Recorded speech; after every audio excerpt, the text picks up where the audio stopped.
तर आजची ही मीटिंग कशासाठी भरली सर्वांना माहितीच आहे, तरी पण एकदा सांगून देतो. आपल्या गावातनी बऱ्याच वर्षापासून जरा पाण्याची टंचाई चालू आहे. त्याच्यावर तोडगा म्हणून सरकारनं आपल्या गावासाठी एक धरण सँक्शन केलेलं आहे. पण लोचा असा झाला की ते जे धरण आहे ते धरण आपल्याला बंडू पाटलाच्या वावरातून न्याय लागते. तर त्यासाठी आपल्याला बंडू पाटलाची संमती घेणं गरजेचं आहे की नाही, तर त्यानिमित्त ही मीटिंग भरलेली आहे. अरे पण मी म्हणतो का वायता वावरातून धरण नेत असते का बा? वावर वाईटीच आहे ना ते. नाही, मी म्हणतो गावाचा विकास करासाठी का बंडू पाटलाचाच वावर दिसलं का? कारण दुसऱ्याच्या वावरात नाहीत का तिथं? अरे धोनोबा तसं नाही ना. आता मला सांग, तू धरणासाठी चांगली जागा कोणती आहे म्हटलं? बंडू पाटलाच्या वावराशिवाय दुसरी कोणती जागा चांगली आहे का? आणि असं थोडी आहे की सरकार बा बंडू पाटलाला वावर फुकट मागत आहे, आपण बंडू पाटलाला त्या मोबदला देऊ राहिलो. अबे चिंताजी, या मोबदल्याच्या गोष्टी बंडू पाटला समोर नको करू म्हटलं. मला माहिती म्हटलं हे निकाल तोच कारस्थान आहे ना. हे तुला मायाच वावर कसं दिसलं बे धरणासाठी? कोण पापाची वावर नाही का? तो जवळचा द्यायचा असतं वावर. तुला तर सरकार मोबदला दिनच ना. हे पा, आपसातनी वाद करून प्रश्न मिटणार आहे का? आहे की नाही? आपण हे सभा कायसाठी भरवली, तर आपण आता सभेला सुरुवात करू.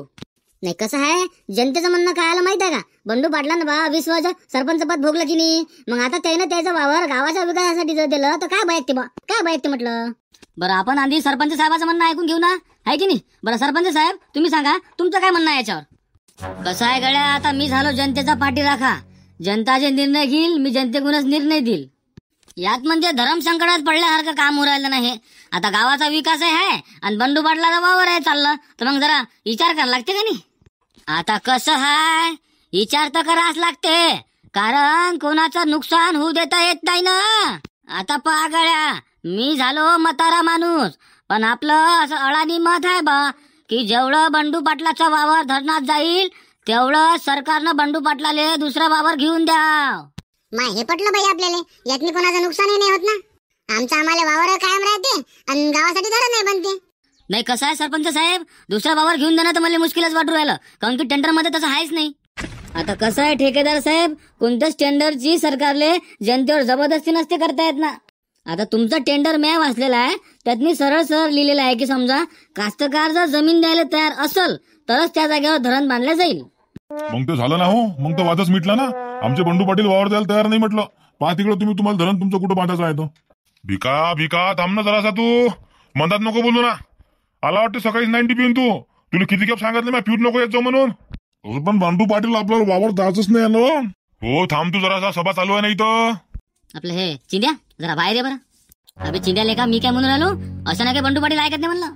हो ना, तर मग काय करता आपण काय करता म्हणलं. अबे जरासा ठेकेदाराला बोल, जरा पैसे गिसे वाढून द्याला आणि करून टाक जरा सेटलमेंट. अबे ठेकेदाराने पैसेच खायचे पाहिजेत ना, ते घालणं म्हणत नाही. बरं आता ठेकेदाराला म्हणून पाहिजे तुम्ही काय तर आवाज द्या बरं तुम्ही ठेकेदाराला. त्या काय बंडू पाटील मानते का नाही काय माहित राजा. पहा ठेकेदार साहेब, बंडू पाटील म्हटलं एवढ्या तेवढ्या मानणार नाही बरं.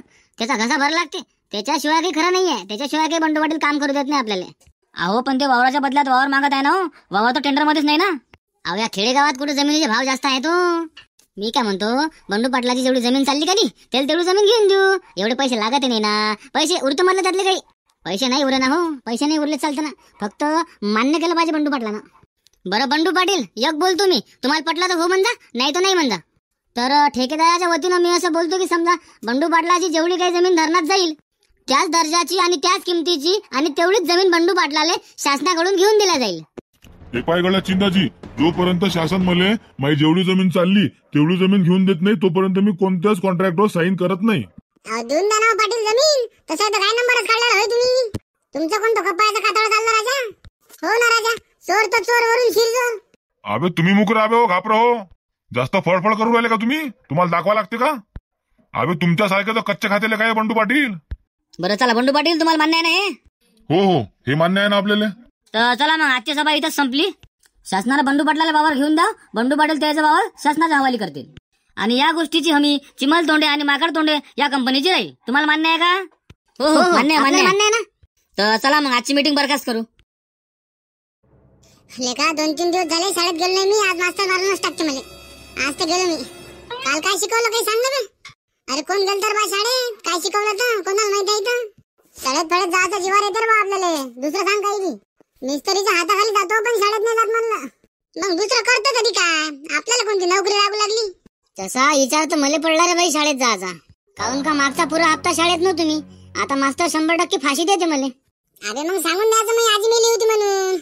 मास्तर कोणता घरी येऊन पावराला आजी आहे का नाही आहे तर. अबे असा कोणताच सोयरा बाकी नाही राहिला म्हणलं. निकाल सोयरे मारून बसलो. आता कोणाच नाव सांगू त्याचा विचार पडला. एक काम कर मग तू आता शाळा सोडून दे. अबे गुपचाप बसणार बाजू. तोंड चांगलं नाही तर माणसानं गोष्टी तरी चांगल्या करायच्या. तोंड चांगलं नाही म्हणजे काय झालं तोंडाला माया? काय झालं काय नाही झालं ते विचार. काय दिसतंय का तू खरंच एकदम गावठी डुकरासारखा. बस बाबू झालं ना. दाखवली ना आखरी तो अवकात तू. तुले लेका ना माया चांगला दोस्त मानला होता लेका. आणि तू मला डुक्कर म्हणता. ठीक आहे ना बाबू तुझे काम पडू दे ना मग सांगतो ना तुले. अबे थांबा रे बंडू पडलाच पोरगा येते इकडेच बंट्या. ए झाड्या अबे झाड्या कोण म्हणलं बे तुमच्या इथून. अबे आम्ही काय बोलतो काय काही. ए झाड्या अबे तुम्हाला सांगितलं ना बे झाड्या म्हणलं का म्हणून. तू का बे झाड्या आवाज तर बाईसारखा येतोय. थांबा थांबा आता गेले ना तुम्ही. आता मारतो तुम्हाला आता मारूनच टाकतो. आता मेले रे तुम्ही थांबा रे.